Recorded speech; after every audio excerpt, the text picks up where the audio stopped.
कभी ऐसा हो कि आप अंधेरे में बैठे हो, मच्छर ने आए किया हो, कूं आपको देखते बोलो अब्बा तुम? अरे मच्छर, इधर तो भंवरे भी आगे बोलते हैं अब्बा तुम। ਤੁਸੀਂ ਤੁਰਦੇ ਜਾ ਰਹੇ ਹੋ ਤੇ ਪਿੱਛੋਂ ਕਿਸੇ ਬੰਦੇ ਨੇ ਆ ਕੇ ਪੁੱਤਰ ਤੇਰਾ ਸਾਈਡ ਤੇ ਹੋਈ ਮੈਂ ਤੇਰਾ ਲੰਘਣਾ ਤੁਹਾਨੂੰ ਵੇਖ ਕੇ ਉਹ ਚਾਚਾ ਜੀ ਸੌਰੀ। और इस तरह से कुछ नहीं हुआ है ना, फाड़ के से कहते ना परा ओए निक्या। अस्सलाम वालेकुम नाजरीन, आपका मेज़बान उसामा बिन अतीक आपकी खिदमत में हाजिर है और आप देख रहे हैं डेली पाकिस्तान। नाज़रीन, आज आपकी मुलाकात करवाने जा रहे हैं एक ऐसे क्राइम रिपोर्टर से जिनकी उम्र है 62 साल। अगर इनके तजर्बे की बात की जाए तो ये पिछले 40 साल से पेशा सहाफ़त से वाबस्ता हैं, लेकिन ये ख़तरे का दूसरा नाम यानी कि क्राइम रिपोर्टर हैं। इनके मैं कद की बात करूं तो इनका कद है 4 फीट 5 इंच। सिर्फ ये बताएं, आपको अपनी शख्सियत पर रहम नहीं आया? क्राइम की इतनी बड़ी दुनिया में आप घुस गए। जनाब, जब आप लोगों को रहम नहीं आया तो मुझे अपने ऊपर रहम क्यों आएगा? मैं भी आप ही की तरह का एक इंसान हूँ। अच्छा ये बताएं कि क्राइम रिपोर्टिंग में जब आप गए तो शुरू में पुलिस वालों ने कहा छोटे चलो साइड पर। और जी ये तो आप तो पुलिस वालों की बात कर रहे हैं, मैं तो जब नमाज़ पढ़ने मस्जिद में अगली सफ में खड़ा होता था, जब जमात ख़त्म होती थी तो लोग खींच के मुझे सबसे पिछली सफ में ले आते थे। अभी मुलजमान की कोई निशानदेही कर रहे हो, कोई मुलजमान ने कोई बच्चा समझ के चपेटे कराई? और चपेड़े कराने लगा था, 100 अफराद का कातिल था वो। मैंने उससे जब 2-3 सवाल किए तो सवाल ख़त्म हो गए, प्रेस कॉन्फ्रेंस ख़त्म हो गई। लिफ्ट में हम एक साथ ही थे, पुलिस, वो कातिल और मैं। उसने मेरी आवाज़ पहचान ली, उस वक्त उस पर कपड़ा डला हुआ था, उस वक्त भी डला हुआ था।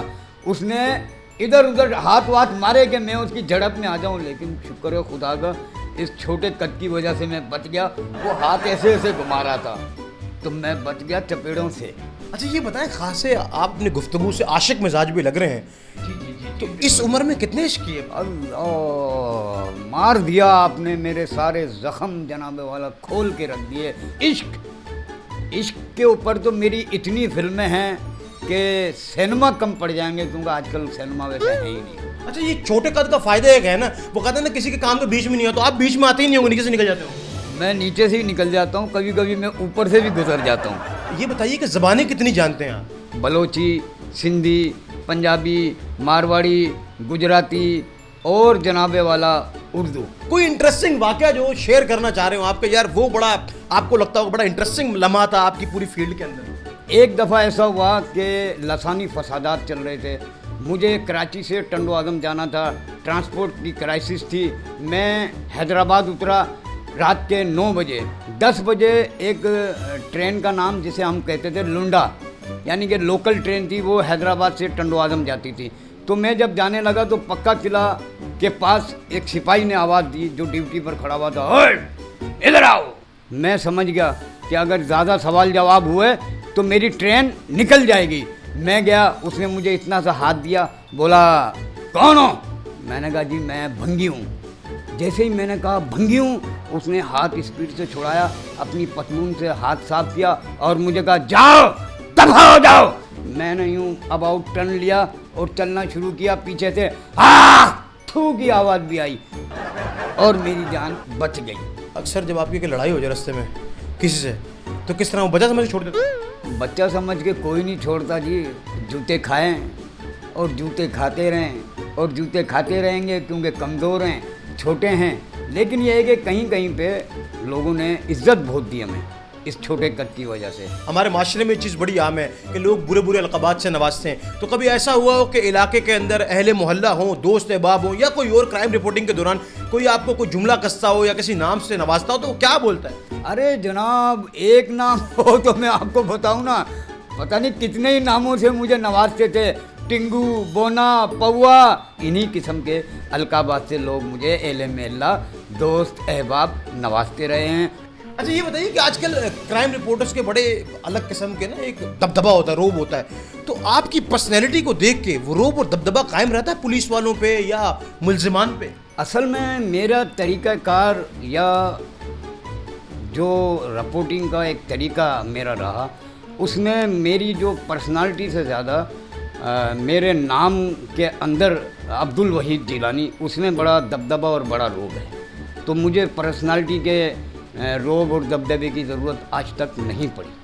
काफ़ी जिक्र किया आपने, काफ़ी अदाकारों से मिले, लेजेंड से मिले, उसके बाद सिनेमाज में, थिएटर्स में परफॉर्म किया, फिर सहाफ़त को भी साथ साथ चलाते रहे, 40 साल करियर हो गया। किन किन अदाकारों से मुलाकात हुई अब तक? मेरी संतोष कुमार मरहूम, दर्पण मरहूम, यूसुफ खान मरहूम, वहीद मुराद मरहूम, सुल्तान राही मरहूम, और उनके बाद के और उनके साथ के जितने भी अदाकार या जितने भी मौसीकार, जितने भी गुलकार, तकरीबन तमाम लोगों से हमारे मुलाकातें रहीं। कभी ऐसा हुआ क्या अंधेरे में बैठे हो, मच्छर ने आगे किया हो, कूं, आपको देखते बोलो अब्बा तुम? अरे मच्छर, इधर तो भंवरे भी आगे बोलते हैं अब्बा तुम। तुसी तुरते जा रहे हो तो पिछों किसी बंदे ने आया कि पुत्र तेरा सैड तो मेरा लंगना तुहानू वेख के कहो चाचा जी सॉरी। और इस तरह से कुछ नहीं हुआ, इन्हों फाड़ के तो कहते ना परा ओए निक्या। ये बताइए सर कि फिजिकल डिसेबिलिटी जब होती है, जब आप थोड़ी आपकी जिस्मानी नशोनुमा थोड़ी कम रह जाए तो लोग खासे डिसअपॉइंटेड हो जाते हैं, खासे डिप्रेशन में चले जाते हैं। उन हजरात को जो आपको इस वक्त अपनी स्क्रीन्स पे देख रहे हैं, उनको मोटिवेट करने के लिए या उन्हें बताने के लिए कि इंसान क्या क्या कर सकता है, कोई पैगाम देना चाहें अगर? बस पैगाम सिर्फ इतना मैं बताऊं आपको कि अगर इंसान के अंदर एक चीज़ की कमी होती है तो अल्लाह तबारक व ताला उसे दूसरी बेहतरीन सलाहियतों से नवाजता है। सिर्फ बात यह है कि आप किसी भी अपनी कमी को तो महसूस कर रहे हैं, लेकिन उस चीज़ के ऊपर थोड़ी सी तवज्जो दें जो अल्लाह ताला ने आपको एक्स्ट्रा दिए, उस कमी की वजह से उसको क्लिक करें तो आप इंशाअल्लाह तबारक व ताला इस कमी से बिल्कुल भी नाराज़ नहीं होंगे। भाई ये बताइए कि क्राइम रिपोर्टिंग का इंतखाब क्यों किया? मतलब आपको ऐसा क्यों लगा कि आपको क्राइम रिपोर्टर बनना चाहिए? क्या आप दबदबा डालना चाहते थे या शुरू से ही शौक था मुल्जिमान का पीछा करना, मुजरिमों को ढूंढना और पुलिस के सामने जाके बैठ जाना? मैं शुरू में बच्चों के सफ़े का इंचार्ज था, बच्चों के सफ़े की कहानियाँ वगैरह दुरुस्त करता था। उसके बाद मुझे तो वो आपको देख के तो नहीं लगाया था वहाँ पे? जी, उसके बाद उन्होंने मुझे मरहूम सैयद माजिद अली साहब ने क्राइम रिपोर्टिंग के लिए चुना और आज तक मैं क्राइम रिपोर्टर। आईजी से या एडिशनल आईजी से जब मिलते हैं तो वो नहीं कहते कि यार वहीद भाई कुछ अपने आप पे भी रहम करें, किधर क्राइम रिपोर्टिंग के चक्रों में पड़े हैं? ऐसा मुझे देखकर किसी ने नहीं कहा, बल्कि मुझे देखकर इन सब ने मेरा हमेशा हौसला बढ़ाया और तमाम रिपोर्टर्स से ज़्यादा मुझे मोहब्बत और प्यार दिया। बड़े होकर क्या बनेंगे? बड़े होकर मैं वही बचपन का जवाब डॉक्टर बनूंगा। आप रिपोर्टिंग करते हैं, सहाफत करते हैं, जर्नलिज्म से वाबस्ता हैं या फिर आप एक ब्लैकमेलर हैं? ब्लैक तो मैं हूँ, ब्लैकमेलर नहीं हूँ। और उन तमाम जो ब्लैकमेलर्स हैं मैं उनको ये बता देना चाहता हूँ कि वो रिपोर्टिंग करें, ब्लैकमेलिंग ना करें। इस माशरे को ब्लैकमेलर्स की ज़रूरत नहीं है, रिपोर्टर्स की ज़रूरत है। अच्छा आखिर में कोई गाना सुना दें सर, मैं कहता हूँ इसे मोजा ही मोजा हो जाए थोड़ी जी। दिल तो पागल है, दो कड़ियाँ रोके चुप कर जाऊँ, जिथे साड़ी दुनिया छड़ी तेरे बिन भी डर जाऊँ। मुझे उम्मीद है कि घर बैठे नाजरीन जो इस वक्त इस वीडियो को देख रहे होंगे वो भी अगर खुदा न खास्ता कोई डिसेबिलिटी भी है तो वो हरगिज़ इस चीज़ को अपनी कमज़ोरी नहीं बल्कि अपनी ताकत बनाएंगे। जिस तरह से ये मुस्कुरा रहे हैं, जिस तरह से इनका चेहरा खिलखिला रहा है और इन्होंने अपनी वीडियोज़ के ज़रिए, अपनी रिपोर्टिंग के ज़रिए, अपनी ज़िंदगी के ज़रिए लोगों के चेहरों पर मुस्कुराहटें बिखेरी हुई हैं। मुझे अपने मेज़बान उसामा बिन अतीक को इजाज़त दीजिएगा।